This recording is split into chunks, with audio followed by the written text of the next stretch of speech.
right now. I want to welcome to the program from the Independent Women's Forum, our friend Julie Gunlock is with us. Julie, how are you today? I'm doing great. Thanks for having me on. Yeah, my pleasure. All right. So are you a little concerned, Julie, that now your kids are going to be able to say, look, Mom, I was grossly irresponsible. I was extremely careless in not doing my homework, but there was no ill intent. So therefore, you cannot punish me for, not turning in my homework for 4 months. Yeah, a little concerned about that. Yeah, it's really easy to raise kids in this atmosphere. I mean, the leaders in our country are just, I think, it's a little concerning. And, here we are. Look, I was in college during the Clinton years, and just all the scandals. I did not have relations with that woman, and, Watergate and Vince Foster and all these things. And, I don't want to go back to that. And here we have a presidential candidate who, it's before the convention, and she's already facing an FBI investigation. I mean, it's just really depressing. And yes, I think for a lot of people raising kids out there, you read Comey's statement, and she didn't get off the hook. Man, they had some harsh words for her, but I think people need to look at Comey's statement about her being incredibly irresponsible. And putting sources and putting information, intelligence information out there for people to see, for America's enemies to see in an irresponsible manner. She hears more about herself than the country. That's very clear. And people need to ask themselves, is this who we want as our president? I mean, this alone, in some ways, I hope the RNC uses this information. I hope Trump uses this information. This exposes her character. I'm very, I'm very upset as a mother, trying to instill some principles in my children. Well, apparently the politicians in D.C. have taken the Charles Barkley tack of I'm not a role model, right? I'm not a role model. I'm not a role That's model, right. no. Now, you've got a piece up at Heat Street, no crazy police chief. Your kids don't need to be 16 to play outside alone.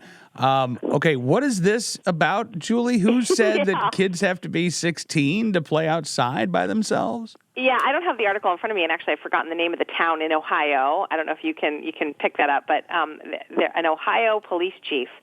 My husband is from Ohio, and he actually knows the town and says this is an incredibly safe little hamlet outside of a bigger city. And so this police chief was interviewed by a news station and actually said that kids should be around 16 years old before they're allowed to go outside unsupervised.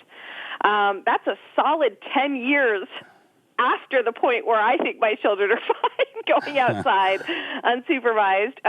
So I think that was a bit shocking for people to hear. And, he actually said that he thinks that kids before that age are not going to be able to handle themselves if they come in contact with a snatcher, with a kidnapper. And, look, but the question you need to ask yourself is, are there these sort of roaming bands of kidnappers running around? And if this police chief had any sort of sense of his own crime statistics in his community, he would know that's not true. I cited in my article, Lenore Skenazy, of course, was also on this story, and actually looked at the crime rates in that town. And, I mean, it's a really, really safe town to live in. So his sort of hysterical comments don't really match up with the crime statistics. And also, it doesn't just match up with common sense of parenting. Look, you're going to let your kid go outside in the backyard, and you don't have to be sort of standing over them, with to stave off kidnappers. Yeah. Okay. So it's New Albany, Ohio. New Albany. Have you considered the possibility, Julie, that the reason why crime is so low there is because all of the kids under the age of 16 are locked up inside, and therefore there are no victims? Maybe this is like a Children of the Corn type town. There are no adults, and so if all of the kids are locked up, then the streets are just empty, and there's no, the kidnappers have moved on to Columbus and Cleveland and Toledo and other Ohio towns with police chiefs that aren't so nervous, I guess. Yes, perhaps. But it just really does, I think, the last paragraph of my article, I said, this is another symbol the police in this country, and I am very supportive of law enforcement, but as you know, with my own experience with law enforcement, tisking me for letting my kids sit in the car on a cool day, they really are overreaching. They are getting into personal parenting styles and personal parenting decisions. They have no business. And what this police chief in New Albany has done is just scared the heck out of moms. I mean, can you imagine? You're sitting there and you're thinking, wait a minute, my 12-year-old shouldn't be allowed to go outside and ride his bike. I'm supposed to get on my bike and pedal along next to him. I mean, it's absurd. The police chief isn't doing anybody any service by freaking people out unnecessarily. Talking again with Julie Gunlock from the Independent Women's Forum, and this was the quote. 16 is the appropriate age to allow children to be outside by themselves. I think that's the threshold, he said, where you see children getting a little bit more freedom. That's the age where you see your kids driving. I mean, that's right. I wrote in the piece. I said, perhaps we should allow kids to develop some judgment and some good sort of coping skills before they're behind the wheel of a 2-ton truck. I mean, it seems insane to me that that this police chief says that freedom should correspond with getting your license. Well, maybe you never know. Maybe he wants to raise the driving age to 21. Raise the drinking age to 28, and you'll be a fully functional adult by the time you hit your midlife crisis. Right. Exactly. Yeah. All right. You also have a piece up at a Culturated. Why are America's mayors taking mindfulness advice from Lady Gaga? I didn't realize that they were taking mindfulness advice. Yeah, the U.S. Conference of Mayors had a conference last week, and you know about these things. It's like anything. It's like CPAC. It's like the NRA annual meeting. There's a lot of panel discussions you can do, breakout sessions and dinners and things like this. And so, you think, well, what are mayorly topics, right? Well, they did. They talked about water security. They talked about infrastructure, IT issues. They talked about infrastructure programs. These are like sort of mayorly issues. And then they had a sort of keynote address by the Dalai Lama. Fine, God bless that he's a religious leader. That makes sense. And then they did a panel breakout with the Dalai Lama and Lady Gaga talking about 2016. You're crazy. Go home. You're drunk. 2016. Can you imagine back in the 80s, even saying Bob Geldof and the Dalai Lama appearing together, that would have just seemed a little weird. It's such this cult. It's a celebrity over substance. I mean, they could have asked Lady Gaga to come and talk about Halloween candy traditions. It didn't matter what the issue was, right? It didn't matter. They got Lady Gaga. Lama, they're like, we'll stick her on a panel with him. I mean, and honestly, I encourage. So I was accused of being an elitist snob for saying this, right? Oh, well, maybe she has interesting things. Just because she's not, a PhD and whatever, doesn't mean she can't. Okay, just do me a favor. If you think I'm being a snob, just watch the video. It's on YouTube, okay, of the U.S. Conference of Mayor. Lady Gaga talks about mindfulness. Honestly, both your ears and your eyeballs will start to bleed. It is so painful. It is so painful. She's a moron. She sounds like an idiot. Even the Dalai Lama wanted to, cuss her out. I mean, I'm sure he did. He couldn't stand sitting next to her. So, this is this cult of celebrity over substance. It doesn't matter what you say or who you are. It just matters that you have a certain celebrity status that'll get you anything in this country. Yeah, and just the pull quote here, as you say, Ann Curry of the Today Show moderating this. I wonder if they Ann, great news. You get to moderate a panel with the Dalai Lama. Oh, that's fantastic. And Lady Gaga. Oh, it's what?